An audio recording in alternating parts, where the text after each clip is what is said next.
A'udzu billahi minasyaitonir rajim. Bismillahirrahmanirrahim. Inna a'tainakal kautsar fasholli li rabbika wanhar. Inna shani'aka huwal abtar. Allahu akbar. Allahu akbar. Allahu akbar walillahil hamd. Marilah kita senantiasa memuji dan bersyukur kehadirat Allah Subhanahu wa taala atas limpahan rahmat, hidayah serta inayahnya, hingga kita masih diberi nikmat iman, nikmat Islam, ketaatan dan kesempatan untuk bisa melaksanakan berbagai ibadah kepada Allah, termasuk melaksanakan sholat Idul Adha di pagi hari ini. Sholawat beserta salam, rahmat beriring salam, rahmat yang seperti hujan, semoga Allah limpah curahkan selalu kepada junjungan alam kita, Nabi besar Muhammad sallallahu alaihi wasallam. Hadirin jamaah Idul Adha yang insya Allah muliakan. Idul Adha dikenal dengan sebutan hari raya haji, karena di mana kaum muslimin sedang menunaikan haji yang utama, yaitu wukuf di Arafah. Mereka semua memakai pakaian serba putih dan tidak berjahit, atau sering kita sebut dengan pakaian ihram. Hal ini melambangkan persamaan akidah dan pandangan hidup, mempunyai tatanan nilai yang yaitu nilai persamaan dalam segala bidang kehidupan. Tidak dapat dibedakan antara mereka di tempat itu. Semuanya merasa sederajat, sama-sama mendekatkan diri kepada Allah Subhanahu wa taala sambil bersama-sama membaca kalimat talbiyah, labbaik la syarika lak labbaik. Bagi kaum muslimin yang belum memiliki kemampuan menjadi tamu Allah, mereka melaksanakan sholat Idul Adha dan ibadah kurban sesuai dengan kemampuannya dimanapun mereka berada. Ibadah kurban dilaksanakan kaum muslimin sebagai salah satu upaya mendekatkan diri, taqarruban ila Allah.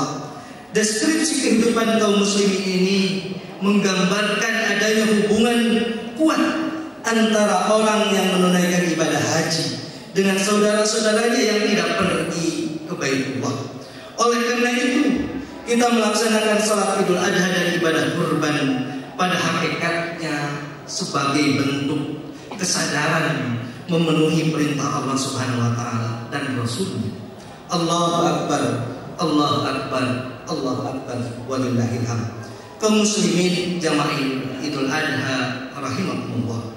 Ibadah kurban merupakan salah satu ibadah penting di dalam ajaran Islam. Ibadah ini memiliki fondasi kuat dan memiliki akar sejarah panjang dalam tradisi Rasul-Rasul terdahulu. Ajaran kurban dan prakteknya ditunjukkan secara sinergik oleh para nabi dan rasul hingga Nabi Muhammad SAW. Nabi Ibrahim alaihissalam dikenal sebagai peletak batu pertama ibadah ini. Peristiwa penyembelihan yang dilakukan oleh Nabi Ibrahim alaihissalam terhadap anaknya Nabi Ismail alaihissalam merupakan dasar bagi adanya ibadah kurban. Nabi Ibrahim alaihissalam dengan penuh iman dan keikhlasan bersedia untuk disembelih, dan bapaknya Nabi Ibrahim alaihissalam sebagai orang tua ridho dan ikhlas untuk menyembelih anaknya. Peristiwa yang mengharukan ini dicatat, tersurat dan tersirat di dalam Al-Quran. Surah As-Saffat ayat 102, Allah mengatakan, falamma balagha ma'ahu sa'ya qala ya bunayya inni ara fil manami anni adabbuka fanzur madza tara qala ya abati al madza tu'mar satajiduni insyaallah minas sabirin. Tatkala anak itu sampai umurnya dan sanggup berusaha bersama-sama Ibrahim berkata, wahai anakku, sesungguhnya aku melihat dalam mimpi bahwa aku menyembelihmu. Jawaban Nabi Ismail ketika itu, wahai bapak, kerjakanlah apa yang diperintahkan oleh Allah. Insya Allah engkau akan mendapatiku termasuk orang-orang yang bersabar. Ini adalah ujian ketaatan Nabi Ibrahim alaihissalam, ketaatan kepada Allah, yang kemudian hari kurbanan ini menjadi anjuran bagi umat Islam untuk menyembelih hewan kurban setiap tanggal 10 Dzulhijjah dan Yaumut Tashrik 11, 12 dan 13. Deskripsi historis ini menggambarkan bahwa adanya keteguhan hati, keyakinan akan kebenaran perintah Allah, keikhlasan, ketaatan dan kesabaran adalah esensi yang melekat pada ibadah kurban. Nilai-nilai ini telah diimplementasikan dengan baik oleh Nabi yang maha mulia, yaitu Nabi Ibrahim dan Nabi Ismail alaihissalam. Dalam peristiwa yang mengharukan itu, kesanggupan Nabi Ibrahim alaihissalam menyembelih anak kandungnya sendiri, Nabi Ismail, bukan semata-mata didorong oleh perasaan taat setia yang membabi buta atau istilah agamanya taklid, tetapi ada keyakinan bahwa ini merupakan perintah Allah yang harus dipatuhi. Bahkan Allah Subhanahu wa taala di kemudian hari mewajibkan atau mengharuskan bahwa umat Islam diminta untuk selalu berkorban pada 10 Dzulhijjah. Allahu Akbar, Allahu Akbar, walillahil hamd. Kaum muslimin yang berbahagia, dalam suku fikih, kurban sering disebut dengan istilah udhiyah karena penyembelihan binatang ternak dilakukan pada saat matahari pagi sedang naik atau disebut dengan waktu duha.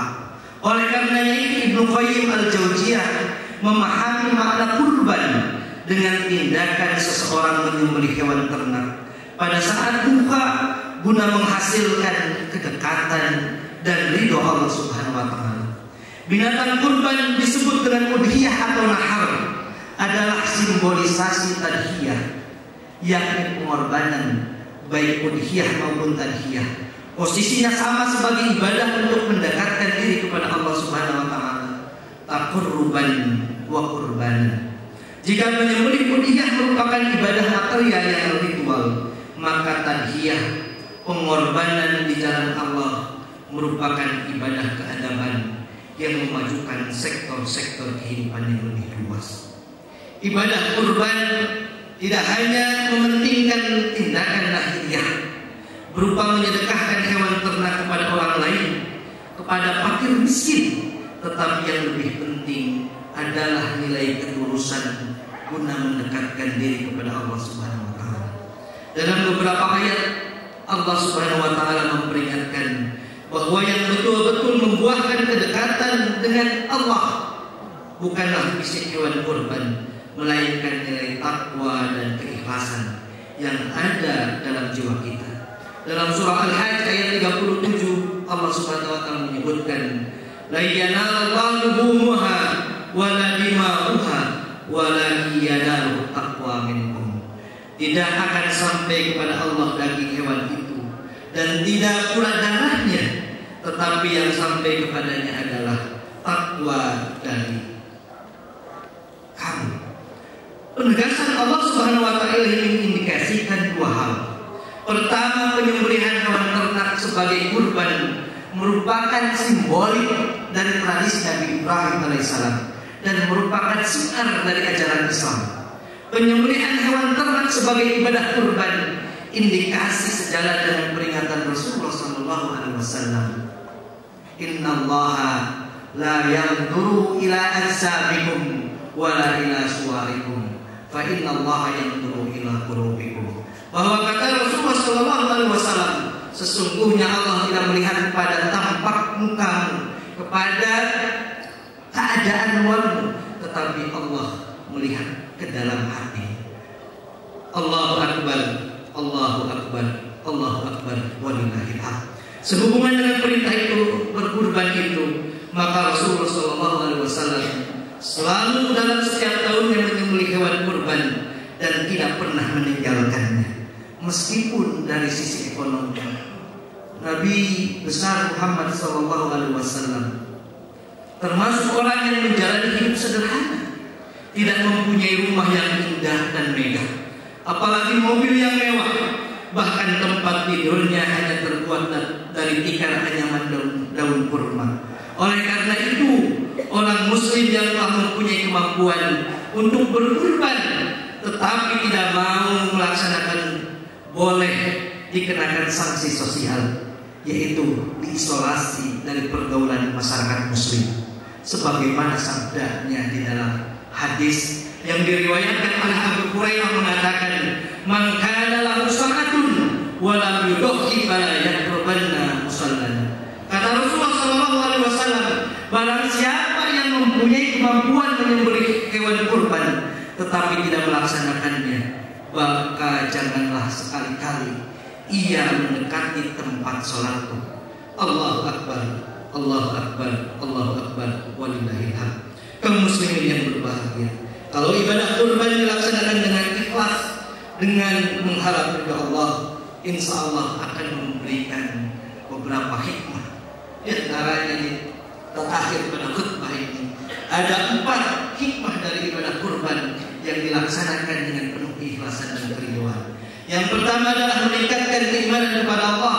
Ibadah kurban yang dilaksanakan oleh kaum muslimin dapat melatih kepatuhan, kepasrahan total kepada Allah Subhanahu wa taala. Orang-orang yang dekat dengan Allah akan memperoleh predikat muqarribin, muttaqin, serta mendapat kemuliaan dan kebahagiaan hidup di dunia dan di akhirat.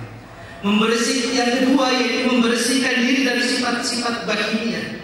Pada saat hewan kurban jatuh ke bumi, maka saat itu sifat kebinatangan harus sirna, seperti rakus, serakah, kejam dan penindasan harus hilang dalam jiwa kita. Lantas yang ketiga, menanamkan rasa kasih sayang dan empati kepada sesama. Ibadah kurban dalam Islam tidak sama dengan persembahan dalam ajaran agama-agama selain Islam. Islam tidak memerintahkan pemujaan dalam penyembelihan hewan, tetapi Islam memerintahkan agar dagingnya diberikan kepada orang miskin, agar mereka ikut menikmati lezatnya daging hewan, sehingga timbul rasa empati, berbagi, memberi dan ukhuwah Islamiyah antar sesama. Dan yang keempat, hikmah yang bisa kita dapatkan dari kurban yang penuh dengan keridhaan dan keikhlasan adalah melatih kedermawanan. Ibadah kurban dilakukan setiap tahun secara berulang-ulang, sehingga orang yang memberi kurban terbiasa untuk berderma kepada yang lain.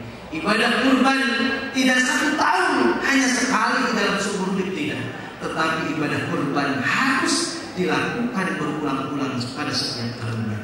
Di akhir khutbah ini, dengan penuh khusyuk dan tawadhu, kita berdoa kepada Allah Subhanahu wa taala. Semoga perjalanan hidup kita senantiasa terhindar dari segala keburukan yang menjerumuskan umat Islam. Semoga dengan doa ini pula kiranya Allah Subhanahu wa taala berkenan menyatukan kita dalam kebenaran agama-Nya dan memberi kekuatan untuk mentaati perintahnya dan menjauhi larangannya. Amin ya rabbal alamin. Allahumma shalli wa sallim wa barik ala abdika wa nabiyyika wa rasulika Muhammadin sallallahu alaihi wasallam wa ala alihi wa ashabihi ajma'in. Allahumma ighfir lana wa liwalidina warhamhuma kama rabbawna shighara. Rabbana dhalamna anfusana wa illam taghfir lana wa tarhamna lanakunanna minal khasirin. Rabbana afriq wa li ikhwanina alladhina sabaquna bil iman wa la taj'al fi qulubina ghillan lil ladzina amanu. Rabbana innaka ra'ufur rahim. Allahumma inna nas'aluka ridhaka wal jannah wa ma qarraba ilaika min qawlin wa 'amalin wa na'udzu bika min sakhatika wan nar wa ma qarraba ilaika min qawlin wa 'amalin. Allahumma 'inna ala dzikrika wa syukrika wa husni ibadatik ya hayyu ya qayyum ya dzal jalali wal ikram. Allahumma inna nas'aluka minal khairi kullih ajili wa ajili ma 'allimnahu minhu wa ma lam na'lam wa na'udzu bika minas syarri kullih ajili wa ajili ma 'allimna minhu wa ma lam na'lam. Allahumma kfina bihalalika an haramika bi ta'atika an maksiatika wa bi fadlika amman siwaka ya hayyu ya qayyum ya dzal jalali wal ikram. Allahumma aslih wulatal umuril muslimin wa waffiqhum lil 'adli fi ri'ayatihim fi rifqihim wa atina bi masalihim wa habbibhum ila ra'iyati wa habbib ra'iyati ilayhim. Allahumma waqfim li siratikal mustaqim wal 'amali bi wada'im bi dinikal qawwim waj'alhu hadihi muhtadi bi rahmatika ya arhamar rahimin.